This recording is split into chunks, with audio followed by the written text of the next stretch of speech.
Hello, hello, hello. A very warm welcome to all our friends, viewers, stakeholders, fans of Africa Rise with Susan West. It is a beautiful Sunday and it is Easter Sunday. Happy Sunday, happy Easter to all our Christian faithfuls. Yes, it's a beautiful day. Of course, I'm celebrating in my African attire, as you can see. One of the days that we have, of course, to wear our fancy clothes. Yes, so as you join these broadcasts, do the needful, which is create watch parties, invite your friends, share this broadcast, send in your questions and comments as you may have them. And if you haven't liked, followed, or subscribed to all our channels, please do so. It is Africa Rise TV on YouTube, Africa_Rise.tv on Instagram, and SWOB21, SWOB21 on Facebook.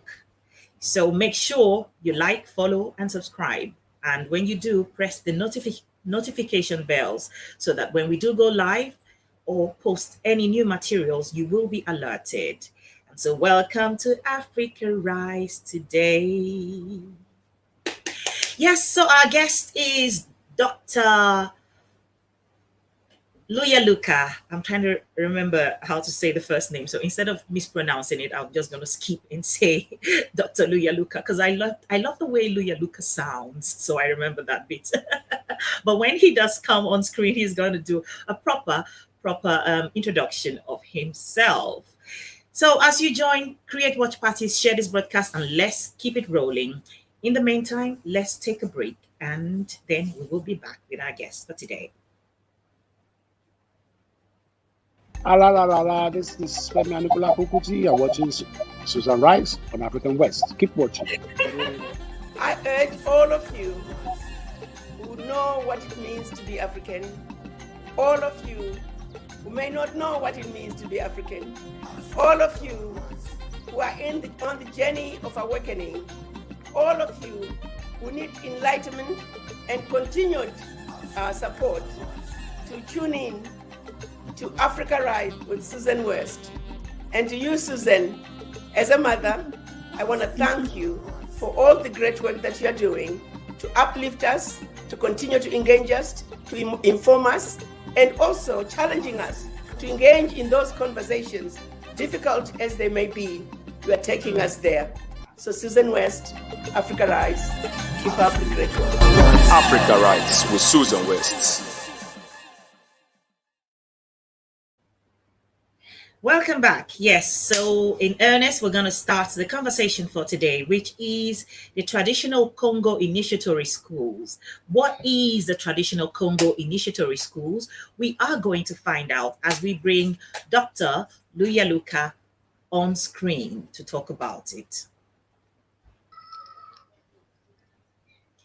Greetings, Dr. Luyaluka. Bonsoir. Bonsoir. So welcome. Thank you so much for inviting me. Go ahead. Yes, thank you so much. Right. It's a pleasure for me to be with you and to share the ideas about Bukongo. Bukongo is the name of the Congo religion. Actually, Bukongo means Congo culture. But since Congo culture was God-centered, we use that name as the name of the Congo religion. When we speak about the initiatory school, we mean the highest one. There are many kinds of initiation. Initiation were held as a baby was born, as someone was sick, or as a baby was being weaned, and so on. But what we will speak about is the highest initiatory schools, which were the equivalent of nowadays universities. And these schools were of three kinds. The Great Mystery, which was the school of divine mystery, the sacerdotal school, the school where the prophets were schooled. And we have the human mystery. The human mystery had two branches. We had the civil mystery, which was the equivalent of our university, and the Marshall University, which was a military academy as such. So those three were the bedrock of Congo civilization. They were the mean by which the Congo culture was spread, the Congo religion was codified, shared, and perpetuated. So we are going to speak of those three schools, ancient schools. Right.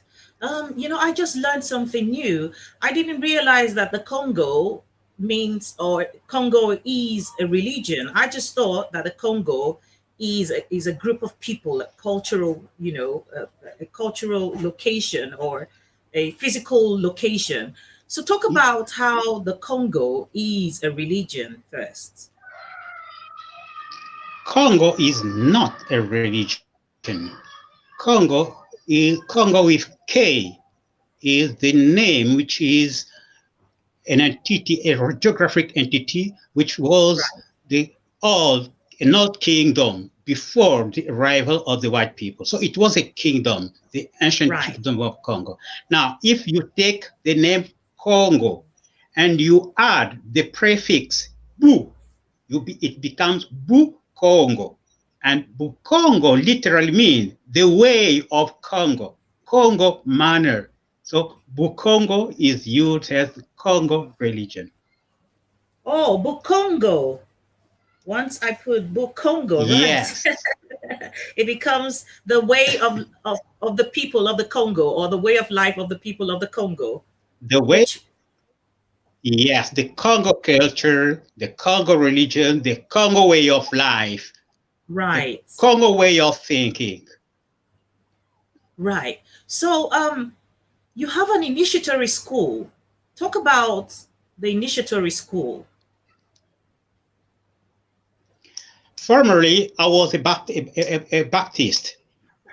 I grew in Kinshasa as a Baptist. My father and my mother was in the Protestant church, the Baptist church.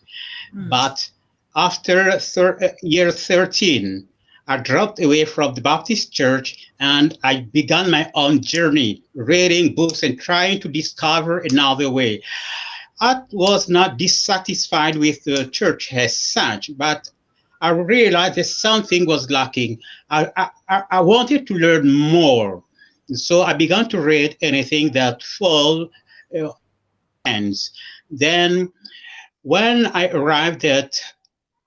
finished high school, I went to pre-polytechnic school. There I was introduced to the Christian Science Church, which is the healing church of Mary Baker Eddy, whose headquarters is in Boston at Massachusetts. So from that time on, I became a Christian Scientist. And in the Christian church, I grew up to the level where I became an authorized Christian Science teacher and Christian Science lecturer. But in 2006, I decided it was time for me to go again higher. So I enrolled in a seminary, which is the Trinity Graduate School of Apologetic and Theology, which is situated in India, Kerala. It's an e-learning institution. And there, I learned theology. But after graduating, I asked myself, what I'm going to do now? I didn't want to join again a Protestant church. So I decided that I will use my knowledge in order to make research in the area of African tradition. So I began to use apologetics because I'm an apologist. So I use apologetics in order to understand what is African spirituality, what is African traditional epistemology. And this eventually led me to found Nzilaloa. Nzilaloa is a modern initiatory, a modern initiatory school centers on revisiting the old teaching of divine mystery. So, to say it properly, it is a school of divine mystery that I founded since 2009. I initiate people in divine mystery. Right. For those of us who don't know very much about apologetics, who is an apologetic? Apologetics comes from apologia. It means defense. In theology, apologetics is the defense of one's faith. As I use it, it is the defense of African traditional spirituality and African traditional epistemology. That's what I call apologetics. That's the way I use it. I'll use it in order to defend the African traditional religion. One of the points we are making here, we are demonstrating through a dozen of publications that the African traditional religion in its original trend is an exact science, because it is a set of deductive doctrine and that are coherent. These we have demonstrated by establishing a congruence between the teaching of Bukongo, the teaching of Sumer, the teaching of ancient Egypt, and the doctrine drawn from a cosmological argument. Now, a cosmological argument is an argument that demonstrates the existence of God from the existence of the cosmos. So it is a scientific argument, a scientific approach. By using this approach, we have demonstrated the existence of scientific doctrine, religious doctrine leading to salvation. And when we compare these doctrines with the religion of ancient Egypt and with the religion of Sumer and with Bukongo, they match perfectly. So we came to the conclusion that African traditional religion in its original trend, which trend is seen nowadays in Bukongo, is an exact science. Right. You know, African traditional religion is practiced in varied ways all around the African continent. Different cultures have different ways that they practice African traditional religion. So I want to ask is, what did you come up with a new religion, putting together the core African traditional practices? I didn't come with a new religion, but I'm re-establishing the old one, the one that was used by my ancestors. You're right. There are many trends of African traditional religion. That's true. But if we go back to Egypt, we find that there was only one religion, which is shared by Nubia, by ancient Egypt, by Sumer. This religion was the same. But due to the migration from Egypt to the south, many people lost the original nature of that religion. The devolution of that delusion came in different manner. For example, the immixtion of imported religion brought, for example, the destruction of the hierarchical monotheism. Monotheism in ancient Egypt was the belief in a supreme God with lower God, which are manifestation of this supreme God. But the West brought us the belief in one God who is the creator and who is the supreme being.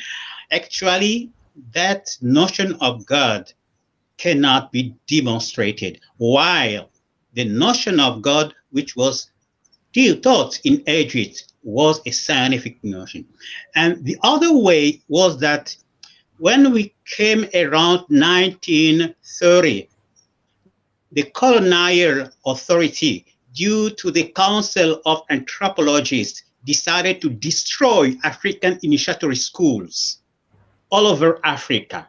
Now, those schools were the custodian of that religion. So by destroying the African initiatory schools, the quintessence of that religion was lost, and many people drifted away from that religion. The other thing is that when the white people came here, they came with the notion of one God being the supreme and creator, which was not the case in Africa. For example, in Kongo religion, the supreme being is Nzambi Ampungu Tulendo, while the creator is Mumba Loa, two different beings. In ancient Egypt, the supreme being is called in the pyramid text the Soul Lord. And in the Egyptian Book of the Dead, he is called the One Lord. You agree with me that the Soul Lord and One Lord is the same idea, while the creator was called Aton in Memphis. So the one Lord and Aton are two different beings. But when the white people came in Africa, they messed up everything. They said, okay, the creator, what is your God? The Congo people said, he is Nzambi Ampungu Tulendo. And they said, oh, that one is the creator, which was wrong. And by doing so, they messed up African traditional religion. So African traditional religion at the origin was one religion, and that one religion has been kept in Bukongo. That one religion is an exact science. Its doctrine can be drawn deductively by using the Kemetic cosmological arguments. Right. If you look at different religions in the world, they call it different names, but you can always understand sometimes that it's similar belief system, even though different religions will call God in different names, and what someone would say is it's a different kind of God. I'll use Christianity as an example, where Christianity believe in one God, but this one God is christened so many different names depending on the relationship that people have with this Christian God at the time, or what experiences they have. So they have Jehovah Jireh, they have Jehovah Shalom, Jehovah Nisi, so on and so forth. I know that also in Hindu they have the Trimurti. Is it the Trimurti? The three gods in one head, where you have Yes, Buddha. Sorry, not Buddha. Where you have Lord Shiva, Vishnu, and Lord Brahma, all doing different things for different reasons. In this Christian traditional religion, what are your tenets? What are the tenets that people practice or abide by?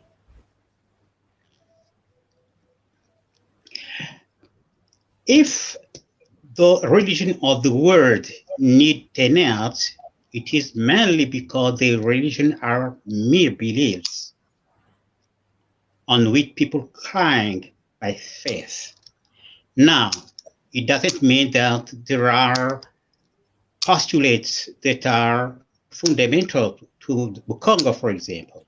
The postulate of Bukongo says this: at his conception, the Muntu, that is the human being, the Muntu is divine, and he has a perfect way traced by God in front of him.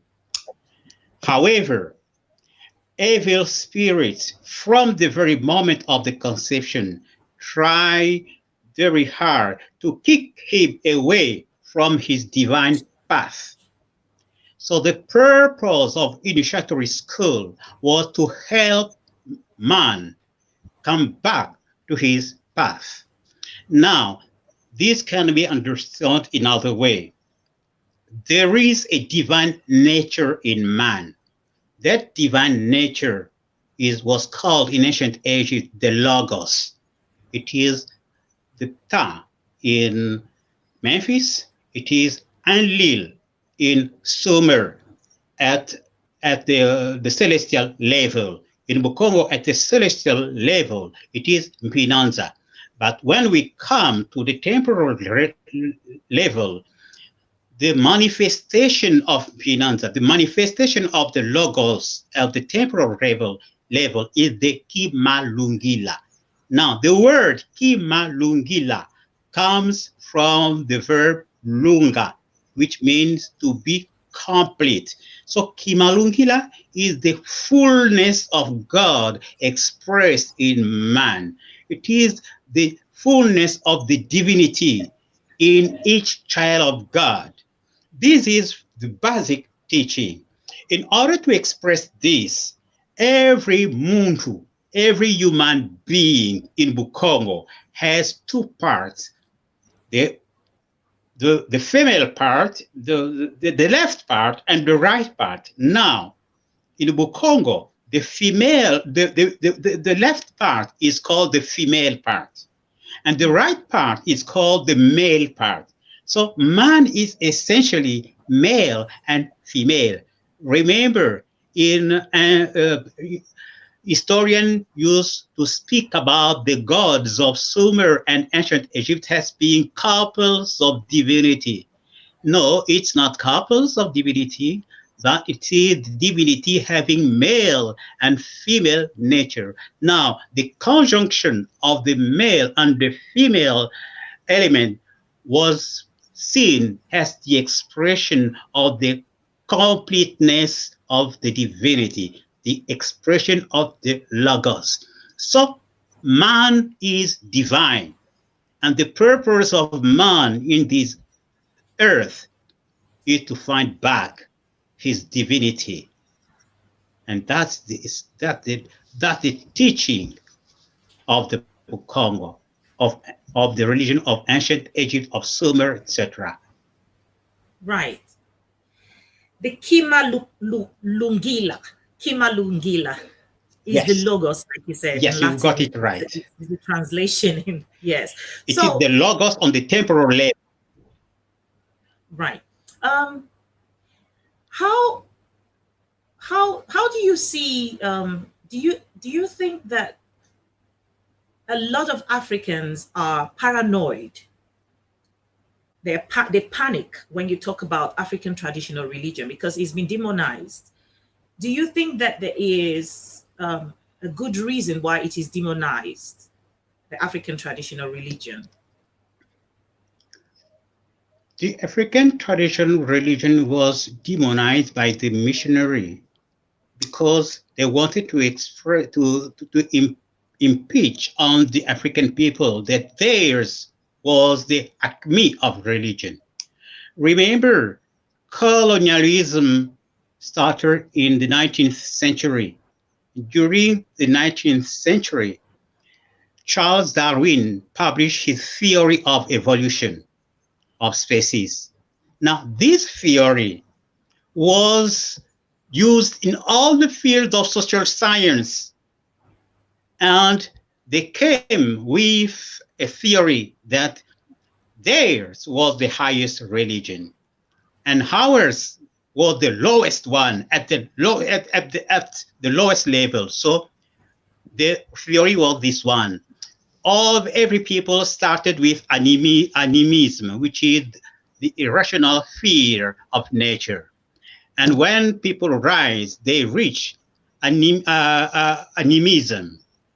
They start with animatism, they reach animism. From animism, they go to polytheism, and the Western people went higher and they reach monotheism. So the rationale, the idea behind this is that Africa is at the bottom. Now, anthropologists, the anthropologists realize that all the primitive nation have the notion of a Most High God, and this was a denial of their theory. And when they realized that even the so-called primitive people had the notion of a Most High God, so they turned away their theory. They said, okay, yes, at the beginning, every people was monotheist. However, the African people have lost their true religion and their prophet. So they lowered, the religion was lowered down to polytheism and even down to animism. So that's why I don't agree with the belief that Africa is animistic, because animism is a pejorative notion used to maintain Africa at the bottom level. Now, the Western monotheism cannot be demonstrated to be valid, because if the Most High is the creator, then there are only two options where creation appears. Either it appears in the creator, that is in the Most High God, or outside of him. But if creation appears in the creator, in the Most High God, then at the moment of creation, God changes, while God is supposed to be immutable. So it doesn't work. Then maybe creation happen outside. But if creation happens outside of God, then we have a greater reality, greater than God, which includes God himself and the creation. So it doesn't work, because God is supposed to be the greatest possible being. So you see, both ways it doesn't work. And theologians and philosophers are aware of this quandary. They know that the Western monotheism is an illogical proposition. Now, we have to teach our people that our religion, since ancient ages, is an exact science, because the theism of ancient Egypt can be proven deductively. And we have done this through many scientific papers and even in book, including the book Kongo, which I wrote recently. So we have to teach our people that you don't have to be ashamed of your religion, because it is in its true nature a science. So we have just to bring back this science and defend it, introduce it back in all our trends, all the trends of African traditional religion. And that's our purpose. That's what we are telling the Africans. Wake up and use the divine science in order to bring African solar renaissance, which was prophesied by the Egyptian, by the Sumerian, even by great prophets like Simon Kimbangu. Right. Before the white men came to introduce Christianity in the form that it is today as a religion to Africa, there are people who will argue that Africans practice spirituality or spiritualism as opposed to religion in itself, because Africans were more aware and aware of the spiritual, more aware and more connected, so to speak, in their way of doing things with the Creator. So, would you call African traditional religion, the way it is practiced, a form of a religion or some level of spiritualism that the African people over civilization have learned, how Africans have come up with the way they communicate with a higher power? You know, the word spirits is used in the Bible, in the English version, more than 600 times. More than 600 times. And it is even used for inanimated things like a wheel, the spirit being in a wheel. But nobody will call Christianity spiritualism. It's used only for Africa. No, I don't think that we have to buy those notions. African traditional religion was a religion. Now, the thing is that we can demonstrate the theism of Africa, the main doctrine of African traditional religion, especially the Kongo.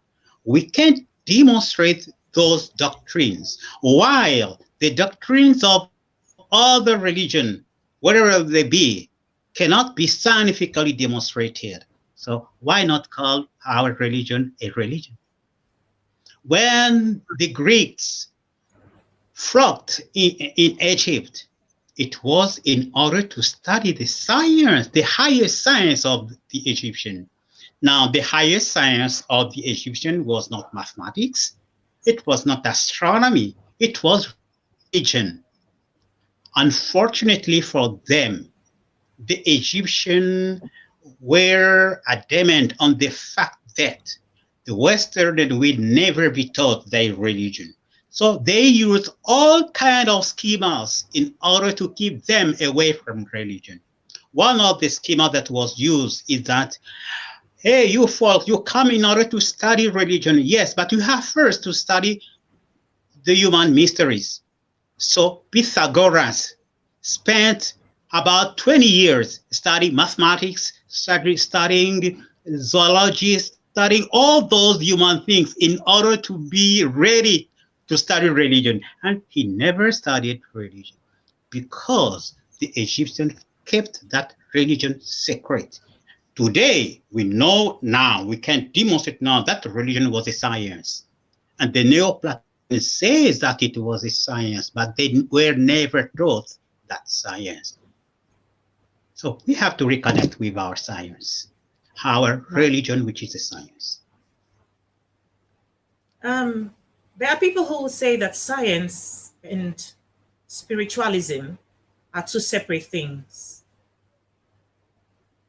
What would you say to that? I agree with them as far as they rely on Western paradigm.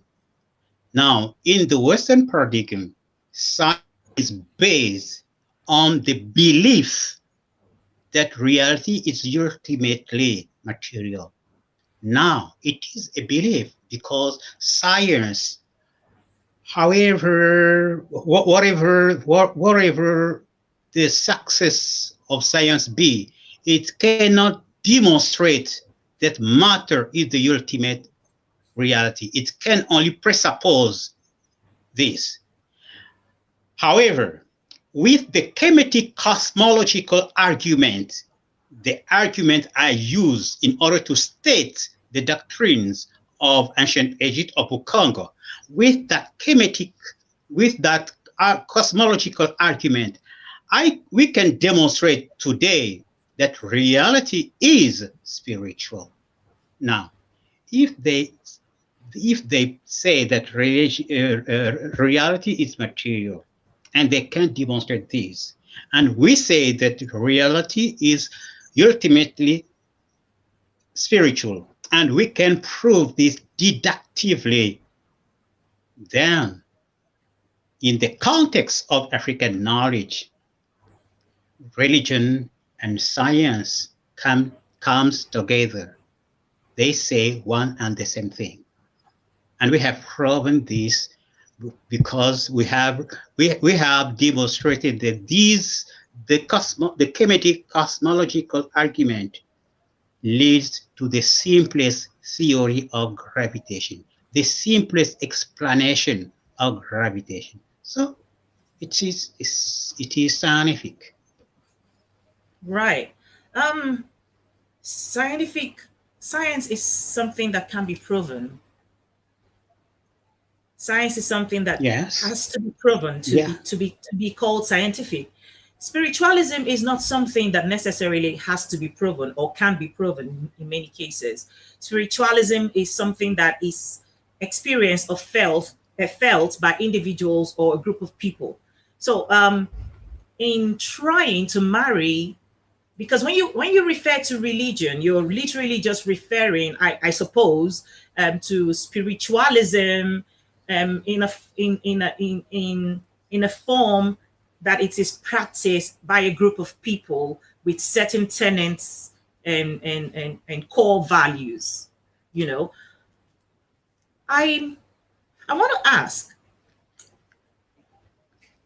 is it possible to practice African traditional religion in this civilization without involving the things that even some Africans will agree is the reason the practice was demonized, which is things like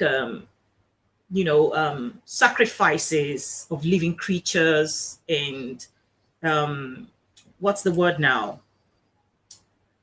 Just go ahead and talk about how you can actually practice African traditional religion without resorting to practices that are deemed to be barbaric. Now, you said two things. First of all, you said that science is about demonstration. You didn't say exactly that word. That's what I understood. Science is about demonstration, and religion is a belief. And I agree with you. As far as Western science and Western religion are concerned, then science is demonstrable and religion is a mere belief. That's the way the Webster Dictionary defines religion, as a belief. However, with the cumulative cosmological argument, we can demonstrate, for example, the existence of God. We can prove that. Let me give you just this demonstration. I showed you that the notion of God as used in the West is illogical. It cannot be sustained scientifically because they suppose the creator to be the Most High, and this leads them to a difficulty. Now, the chematic cosmological can be stated this way.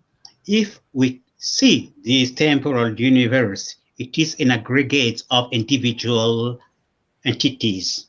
Therefore, it has an individuality. Since it has an individuality, it is the work of an individual creator. Since this creator is an individual being, there might be other beings like him who are at least potentially creatives. Now, let's take an hypothesis, which is not indispensable. I use it just for the sake of concision. Let's take as an hypothesis, each creation exists in its creator. Then if we take all these infinite potential and manifest creator, we have a being who is the greatest possible being, because any creation exists in its creator. Now, this most high being must be transcendent, must be immutable, and must be indivisible. Because if he were not, then there must be a principle higher than him to explain his mutability, his divisibility, which is impossible because he is the greatest possible being. Now, the question is, what about this temporal universe? Where does it exist in relation to the Most High God? It cannot be in the Most High God. Otherwise, at the moment of creation, the Most High will change. But we have seen he is absolutely immutable. It cannot be outside of him because he is the greatest possible being. But remember, the creation is in the creator. Then we come to the conclusion that what we call the temporal universe is only a perception of the highest divine reality. Remember, this is exactly the doctrine taught by Plato after having been schooled in ancient Egypt. This doctrine is also the doctrine of the Bantu, who say that the visible nature of man is only an appearance, and is only an appearance. The true reality of human being is invisible. So you see, this doctrine is not a mere belief. It is a demonstrable fact, and I have demonstrated this through a cosmological argument. So it is a probable fact. We are in a science. Religion in ancient Egypt was a science. I have extended this doctrine, this argument to the other doctrines of religion, to the doctrine of salvation, up to the doctrine of salvation in theodicy and theology proper, and so on and so on. So it is a set of deductive, coherent doctrine. So it is a science. Now, the other question was about the sacrifice. How can we, what about the sacrifice which are doing? Religion can be practiced in many ways. Religion can even practice in a demonic way. We don't sustain this, but it can. In Europe, they speak about Satanists. So they practice the religion in demonic way. But when we speak about religion in Africa, we speak about its highest articulation, where it was a science, and where the purpose was for man to recover the manifestation of the fullness of the divinity in him through the purification of thoughts. Now, in the divine mystery, in the highest religion, this purification was performed through water. And in some ritual, this purification was symbolic. But what we are presenting to people is the highest articulation, where through purification man will reconnect with the divinity which is in him, will reconnect with the divinity which is around him. Because the divinity, the Logos, has two levels. The Logos is the fullness of God in the human being. It is also the fullness of God around the human being. Right. There is so much that this is, to be able to cover the many areas that I want to, we will spend forever here. But we'll just take as much as we can take today.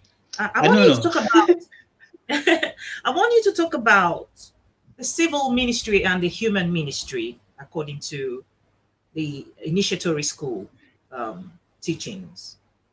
Yeah.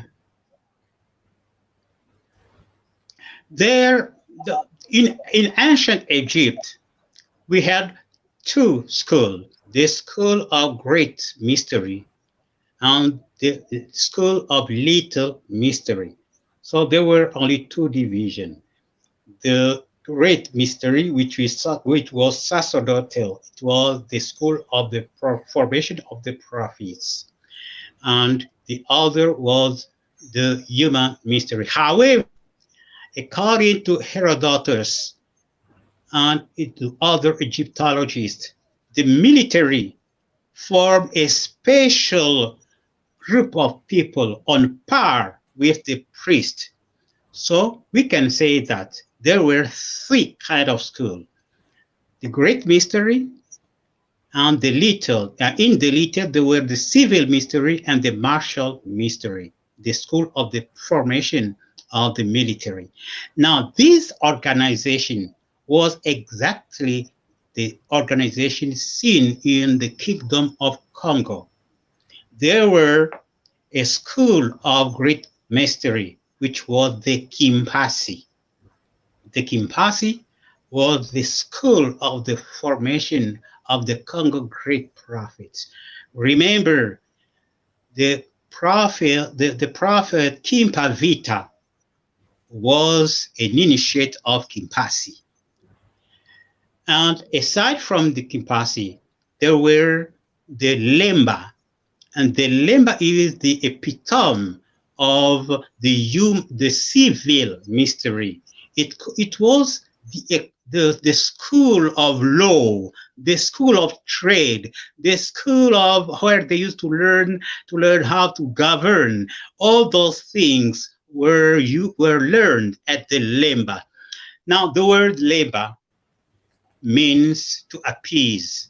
So that school was concerned with bringing the condition of peace in the society.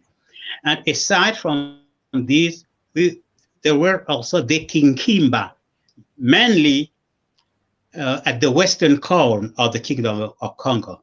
The Kinkimba was a martial school. It was a military school. This is something that was not known by historians, but we have demonstrated this fact because the very name Kinkimba imply exercise of athleticism.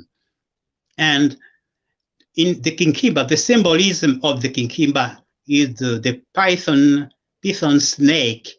Now the python snake is a martial symbol. In Congo, the military commander is called Ngwamboma or Nkwamboma or Mamboma. It means the owner of the python. So you see, the military barrack is even called Mboma.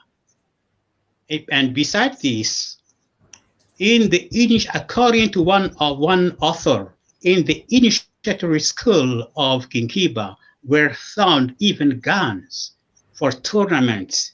So only people undergoing military training will use guns for tournaments. So we had three main schools. The school of divine mystery, which is epitomized by the Kimpasi, and the school of civil mystery, which was epitomized by the Lemba, and the martial school. An example of this school was the Kinkimba. Right. It's a shame that as Africans, we know more about other people's cultures and belief system than we do of our original way of life or belief system. We are at a place where people are conflicted. Africans are conflicted. I go back to the same question again. When I did ask about yes, the possibility of practicing African traditional religion without the aspect of it that make it look barbaric, and you made mention about in Europe how people practice Satanism. In every religion, it can be manipulated for good or for evil. I'm sure is what you're referring to. African traditional religion, like I mentioned earlier, has different. It's dynamic depending on the place, the people. You know, I always use Hindi as example. I don't want to use Christianity because it doesn't give me enough examples people or things to use as an analogy. So I'm going to use Hindu. In Hinduism, you have almost, I think, over 33 million gods in Hinduism.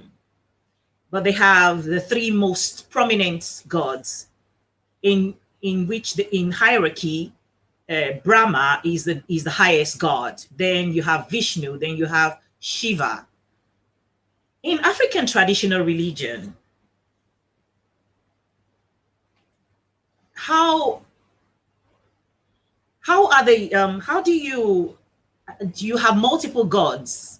And if you do have multiple gods, how are they placed in hierarchy?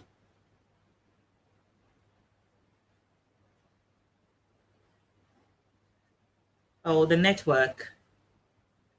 Dr. Luyaluka has just performed the disappearing act. It's not magic, it is technology, it's the science of it. In the meantime, I'm just going to acknowledge Obi Man watching from YouTube. He says, greetings, Dr. Kiatezua and Susan West. Thank you. And Theodora Igwe says, wow, this show is always packed with information. And WMTV says, good job, Susan. And greetings, Rahina Bello. Let's hope that Dr. Luyaluka is able to join in back on to this broadcast. The interesting thing about today's conversation is because I, as well as many of you watching, just hearing the certain things about the initiatory, the Kongo initiatory schools, is not like I knew anything more. And so it's interesting to learn, to be informed, to know some of these things that we are not privileged to know as Africans, because our history is always here and there. and Nahoro Ima says, this is the information Africans need to bring the change we're all seeking for. Thank you for bringing Doctor to talk about our history. Absolutely. It's about information, it's about educating, and it is very it is important to understand when someone is bringing information or trying to educate you. Do not in any way, shape, or form try to misunderstand it as a way of trying to cajole anybody to believe anything that is said on this platform. Okay, and welcome back, Dr. Luyaluka. Sorry about the cut out. You can continue from where you stopped, please. Yes. I understand that African culture, religion is practiced in many ways. However, we must know that those divergent way of practicing it are due mainly to the fact that it is perceived up to now as a belief like other religion. If it is a belief, then people are not accountable to proving what they are doing, so they can mess up anything. So that's why we are elevating back that religion to the level of science, proving what it was in ancient Egypt, a demonstrable science, because science can be proven. And with that scientific aspect of this religion, we will bring togetherness in African nation, because we will be speaking one language, one spiritual language, and we can practice this in a scientific way. Religion in ancient Egypt, in Sumer, in Kongo, was a practical thing. It was not a mere theory. It was practical. It was intended, as I said, to enable the human being to regain the lost expression of the fullness of God in him. So it was something practical. Let's take, for example, the philosophy of Ubuntu. Some people will tell you that, oh, Ubuntu is just a philosophy. Yes, but it's not just a philosophy. It is based on a demonstrable science. Remember, I said that the Logos is the manifestation of the fullness of God in man and around man. Now, this logos is the true nature of man. This means that man is in reality the good. He is spiritually conscious in him, but also the good he is spiritually conscious around him. In other way, it teaches us that our concern for the I must be the same with our concern with the us, which means that the concern for the elevation of our individuality must be seen in our concern for the elevation of our community. And this is exactly what Ubuntu means. So you see, Ubuntu was the practice not of a mere belief, but of a science, the science of the Right. logos. Right. The Kima Lungila, Kima Yes, Lungila, the Logos, the fullness of God in man. I want to ask you one more thing. and around man. And around man. Yes. I want to ask you one more thing. Are human beings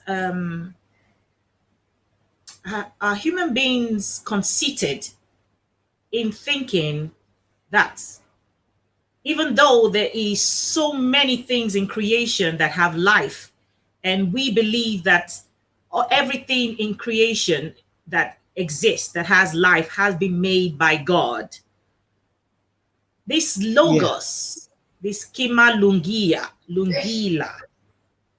that exists in man, in African traditional religion, do you think that it is considered that the same Kima Lungila exists in other living things that God has made? Yes, of course. Every good thing expresses the fullness of God, but at a lower extent than the human beings. Every good phenomenon, every good thing expresses God, expresses the Kibalungila, but at a lower level than the human being. So the Muntu, the human being, is the highest expression of the Kibalungila. Right. Remember, we have demonstrated that the visible universe is only an appearance of the invisible universe. And we demonstrated this thanks to the Kemetic cosmological argument. So that perception of things is scientific, and it means that everything good we see is in reality a manifestation of God. And any bad things is only a limitation introduced by man's sin, fear, doubt, or ignorance. Oh, so any bad thing that is expressed at this level in this realm is as a result of what? Man's what? Of sin, doubt, fear, or ignorance. However, fear, doubt, and ignorance are considered as kinds of sin. This may astound many people. They can ask me, your ignorance of what is going on in Mars is a sin? I'll say no, because it doesn't impinge on my health, on my well-being. We must know that we are in the context of a revelatory epistemology, where knowledge is the highest form of knowledge, is a revelation coming from the ancestor. Now, this knowledge is always available. So ignorance is the failure of man to put himself in proper connection with those illuminated ancestors. Then ignorance is a kind of sin. Wow. Can I be responsible for a sin like ignorance? Can I be responsible for it?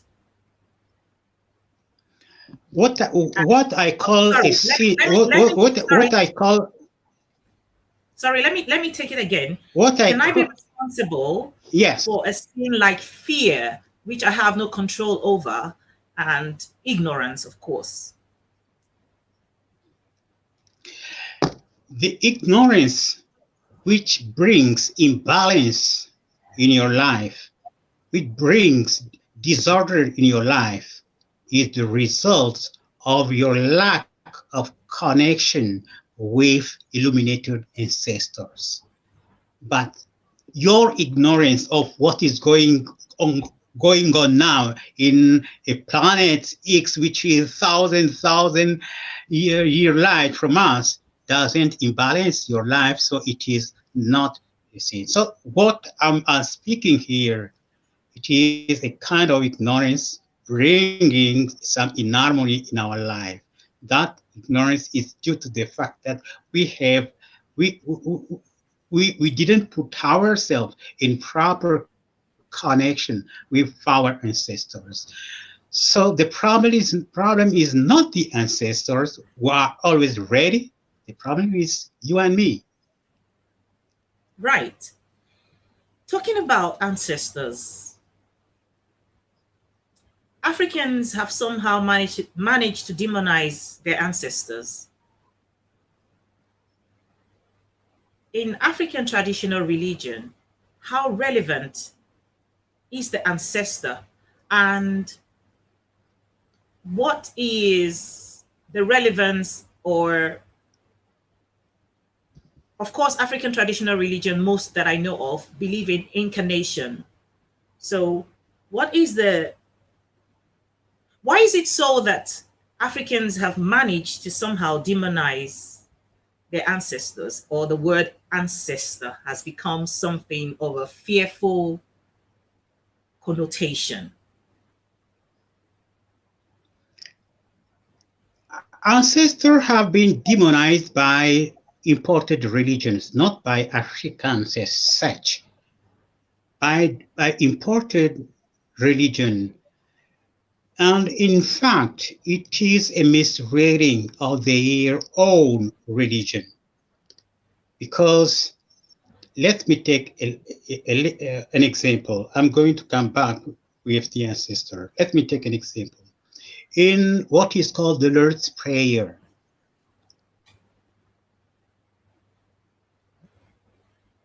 our Father, which are sorry, in one moment. heavens. Sorry, Dr. Luyaluka, we lost you for a second. So could you come again, talking about the Lord's Prayer, from the Lord's Prayer? In the Lord's Prayer, the Lord's Prayer says in French, because in English, the translation is wrong. In French, it says, Our Father, which are in heavens. The word heavens is in plural. That will be done in earth as in heaven. There, the word heaven is in singular.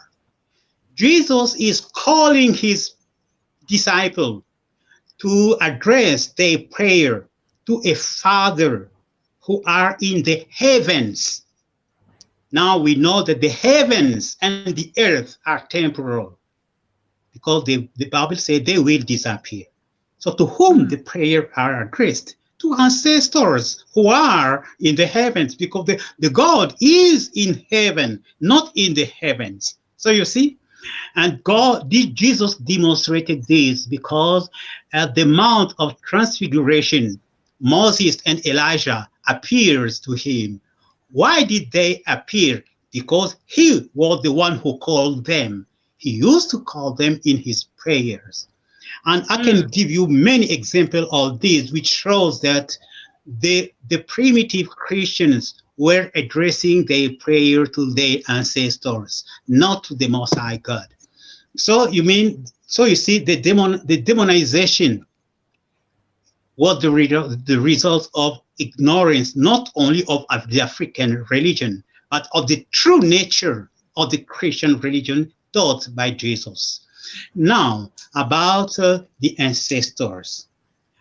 We said that the visible realm is only an appearance of the invisible real. And we said that the Most High God is transcendent. Because the Most High God is transcendent, he can act only through his manifestation, which are the lower gods. And the nearest God to us are our ancestors. So you see, the Kimalungila is the manifestation of God in us and around us. Around us, the Kimalungila is manifested as the protective presence of illuminated ancestor caring for us. And the Kimalungila in us is manifested as the presence of the same ancestors as spirits animating us. Now, this is what we call the notion of the Nkisi, which unfortunately has been reduced to the meaning of fetish, which is wrong. Nkisi doesn't mean fetish. Nkisi means power, spirits, or spiritual power. Now, the highest Nkisi is God himself. That is why God is called Mpungu Tulendu. Now, Mpungu and Nkisi are synonymous. So we have two kinds of Nkisi. Nkisi has power and Nkisi has spirit. Nkisi has power becomes in plural, Mi Nkisi. And it is manifested in heaven as the presence of the guardian ancestors.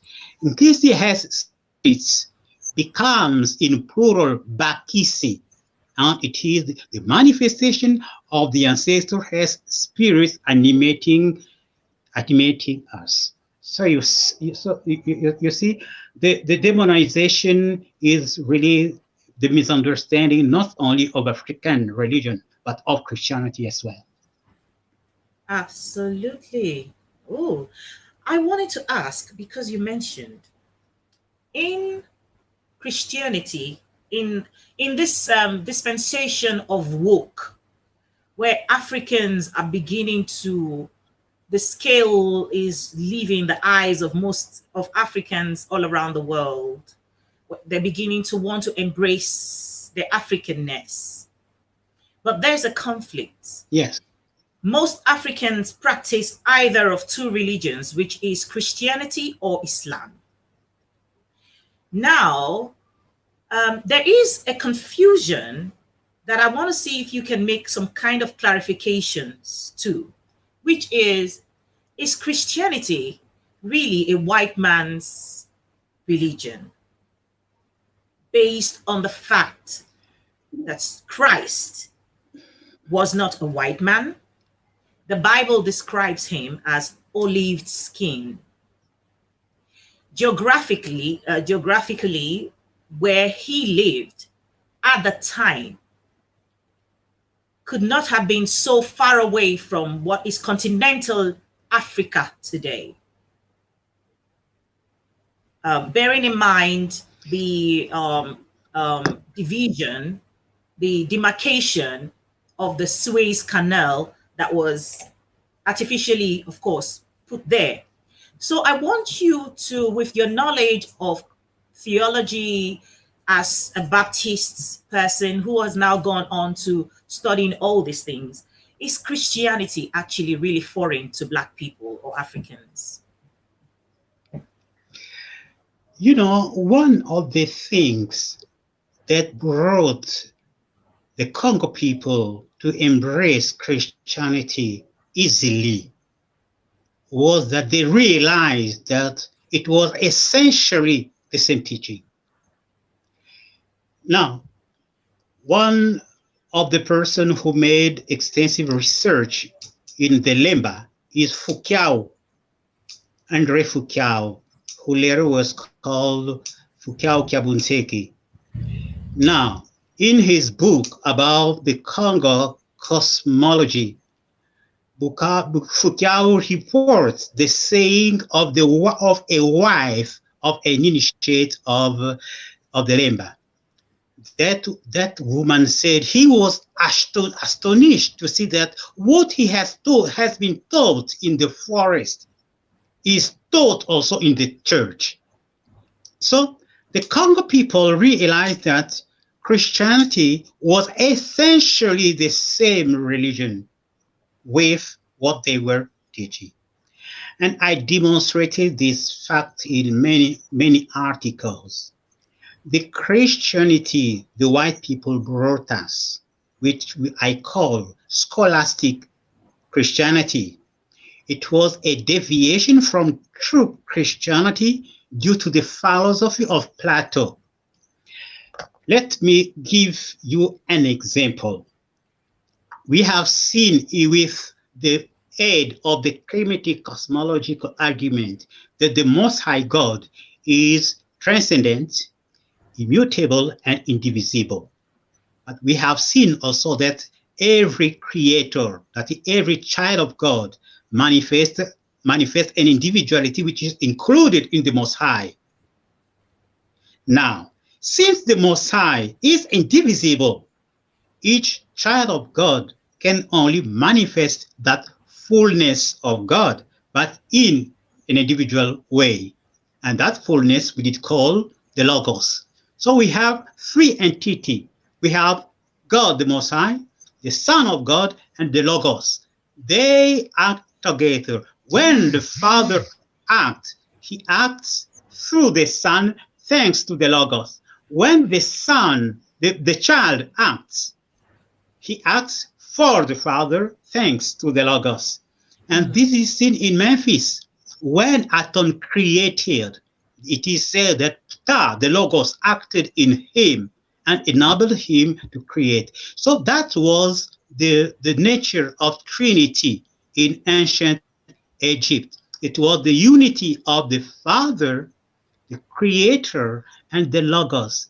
Now, when in ancient time they began to codify religion, Christianity, they relied on Plato, and Plato made a mistake. He confused the Creator and the Logos as being one and the same individuality. But he realized also that the Egyptian priests were insisting on Trinity. So Plato added a third entity, which he called the psyche, the soul of the universe. So Trinity became God the Father, God the Child, or God the Son, and God the Holy Spirit, which is a Trinity which cannot be demonstrated. It is one of the intricate things in theology, while God is supposed to be the simplest being. So you see, the Christianity they brought us was a deformation of the true Christianity which was taught by Jesus and his disciples. If you take that Christianity and you analyze it, you will realize that it is the same with the religion of ancient Egypt and with Kongo. And this is the truth which was realized by the Congo. That's why, as a Congo initiate, I don't see, I evolve in the conjunction of both teaching. There is a point where I can call myself Christian without denying my identity as a disciple of Kimpasi. And there is no contradiction in this. In your ability to converge, or the convergence of your Christianity and also your book Congo belief, how does that affect your daily life? Because for some people it's quite complicated professing to be a Christian and still wanting to practice African traditional religion.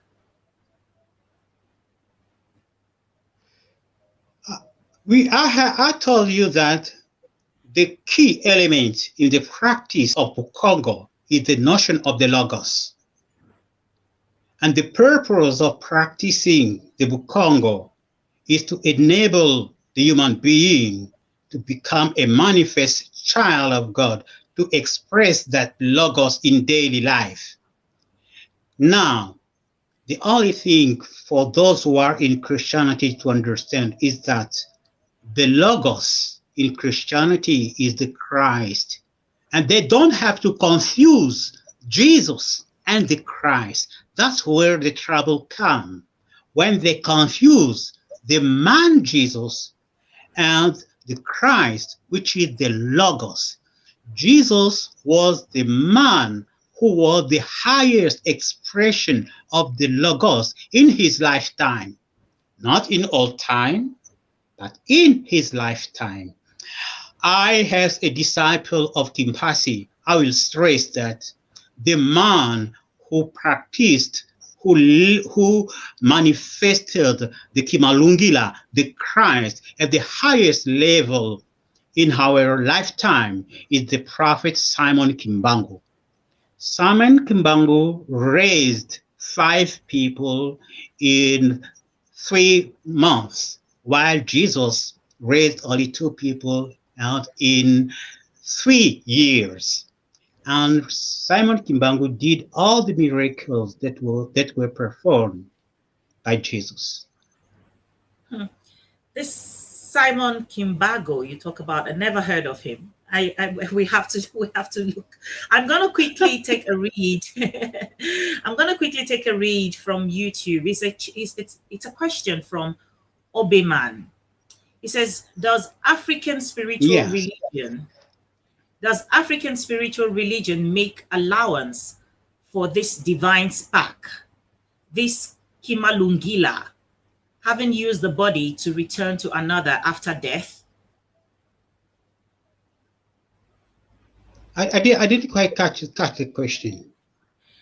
Does the African spiritual religion make allowance for this divine spark, this Kimalungila, having used the body to return to another death?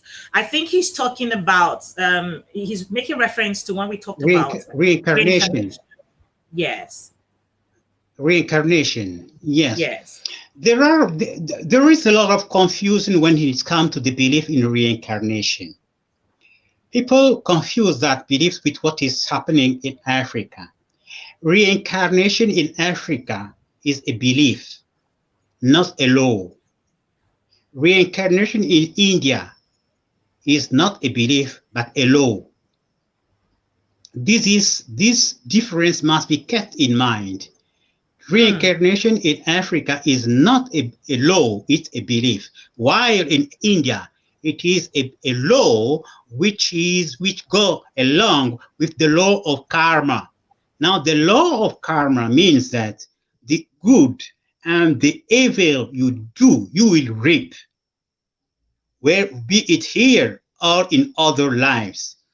Now, the teaching of Kimpasi is that the evil continue to influence you as long as you believe in it. As long as you believe that there is power in sin to do you good, then good continue, if sin continue to affect you.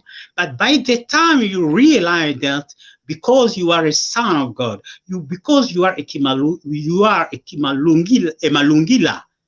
the one who expressed the Kimalungila, sin has no power to do you good, then the power of sin ceases. This is different from the law of karma. And again, many people will say, oh yes, reincarnation exists in Africa because when someone is born, they say it is such a person who has come back. But I don't agree with them. My name is Kiatezua Lubanzadio Luyaluka. Kiatezua is the name of my father. Lubanzadio is the name of my mother. Luyaluka is the name of my grandfather. So my name is Luyaluka because I'm supposed to bear the spirit of that grandfather. Am I a reincarnation of my grandfather? I will say, no, because we were many people bearing that name of Luyaluka. So you cannot say that he reincarnated in all of us. And he was supposed in the beyond to be protecting us. So it is another kind of practice. It is not really reincarnation. Reincarnation means one soul leave a body, that body ceases to life and migrate to another body which starts to live. What is going in Africa is that a spirit is shared by an ancestor in order to support living beings. So I'm supported by my ancestors, by the ancestor Luyaluka while he's alive there. Now, as a belief, there are exceptions where someone can reincarnate. Two examples. The first one, it is like in the school system. I was in the second form. I didn't succeed, and I jumped to the higher form. I will have many trouble there because I didn't succeed at the lower level. So if I came to myself, the decision will be maybe to come back to the lower form. That may happen to someone who didn't really work for the manifesting of his Chimalungila here. And when he go to higher plane, he can find himself in dire difficulty, such as he will choose to come back and he will reincarnate. That is one thing. The other exception is this one. When people who are here, they pray to the ancestor, we are in such a difficulty. The ancestors try to seek here. They don't find someone who can solve that problem. They can take someone, initiate him, he will born here in order to solve that problem. So those are the two cases where reincarnation can be spoken. The other cases are not the case of reincarnation. It is the case of an ancestor sharing his spirit, his protecting love with the living. Right. This is so interesting. Like I said earlier, I seem to know a lot more about other cultures and belief systems that I know about traditional African way of doing things. So I'm learning, I'm keeping abreast. From what you have mentioned, of course, you said in Hinduism or in India, reincarnation is a law. In Africa, Yes. it is a belief. But there is something that is common. There is one commonality in these two places, which is that reincarnation happens because of some kind of unfulfillment of purpose or destiny whilst the person is here. Because in Hinduism, reincarnation is actually a bad thing in the sense that it's called in Hinduism, there's something called samsara. Is it samsara? Which is a cycle of life and death. And then you have moksha in Hinduism, where you are you don't reincarnate, but it is not in your power whether or not to reincarnate. Of course, it will be that you have fulfilled your life's journey at the time you were here. Therefore, there is no need for you to reincarnate. This is so interesting. Go ahead. Let me add something. In India, it is said that the good and the evil we see is only an illusion, and that illusion is called the Maya. And the trouble of man is that he desires that good and that good. So he leaned toward the Maya. And when someone dies, they said he goes to the beyond where the illusion, the Maya, is greater than here. So then, what is the natural process of man? It is to come to the level of the lesser illusion, that is to reincarnate. Now, in Africa, the situation is different. The good you see here is only a prefiguration of a higher good, which is among the ancestors. But when you reach the ancestor, they will tell you the good you see with them is only a prefiguration of a highest good, which is beyond. So you see, the law in Africa is the law of progression to a higher realm. Why the law in India is the law of regression to the plan of the lesser Maya, Hmm. or the Wow. lesser illusion. Wow. Wow. I don't know for how long we can go on for. It's like Dr. Luyaluka, I have to bring you back here another day to continue this conversation because this is just very educating for me. I'm And ready of for course, that. and my final I'm question, ready for that. right? My final question for today will be how in all of this, how Africans are beginning to embrace this idea of African spiritualism or traditional religion as not such a demonic thing. People are learning. It's something new. When I say to people that African traditional religion is an exact science, the first time I said it to an editor, his answer to me was, even the worst of the students of the first year at university will not say such a thing. So people don't believe you when you tell them that it is a science. So it's something people are learning anew, and we have not to be discouraged. We have to. So I enjoyed the opportunity like this one, which allowed me to enable them to realize that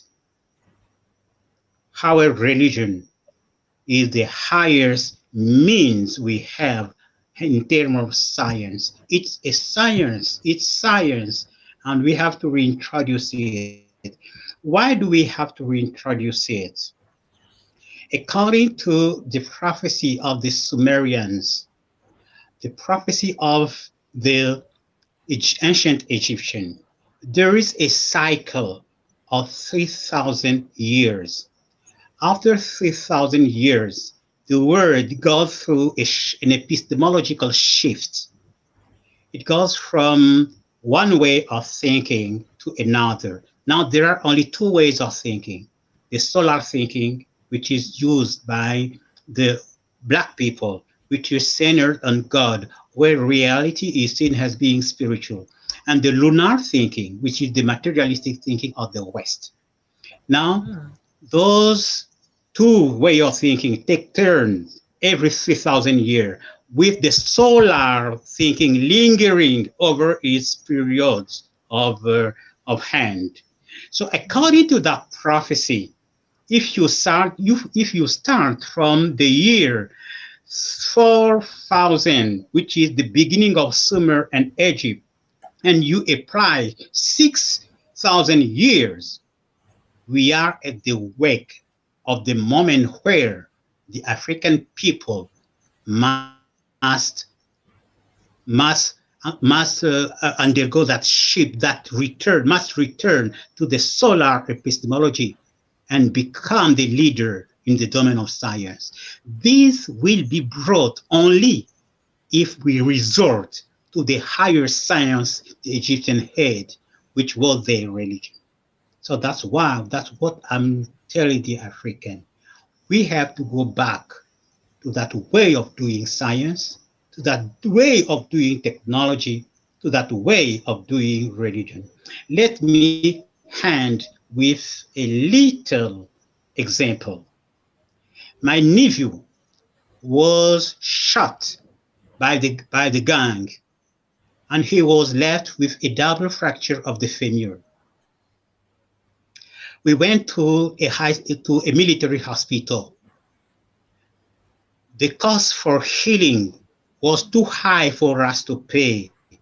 And the healing would have taken more than 6 months to be complete.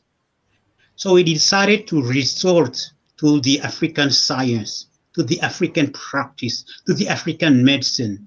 In short, the case was healed in 5 days. So you see what we are losing in terms of abandoning our way of thinking. That's the point where my dream is that the African people should understand this. There must be an epistemological shift, and this can be done only as far as we understand that our religion is a science. The power of belief. Wow. Thank you, Dr. Luyaluka. I will surely have you back here again in the nearest future. Thank you so much. I have learned a lot. To I love to be informed. I love to be educated. And so I just want to say a very big thank you for joining us today. You're welcome. Merci beaucoup. And I will enjoy coming back the next time. C'est ma joie. All right. Okay, guys. Today was about education, information. And I really do appreciate there's so much I've learned because there are not enough materials for us as Africans to know a lot about our past or what we need to know other than what we've been told by, people who are not us, So these are opportunities that we have to begin to learn certain things. And of course, you make what you want. This is not about convincing anyone to a particular way of living or believing, but it's about bringing information that can empower us and take away the ignorance bit by bit. So thank you for joining us today on Africa Rise with Susan West. If you haven't liked, followed, or subscribed to our channels, please do so. It is Africa Rise TV on YouTube. If you're watching from YouTube right now, press the button. And when you do, press the bell button so that you are alerted when we do go live. If you are watching from my page, which is SWOB21, SWOB21, thank you so very much. Make sure that you are notified when we do go live.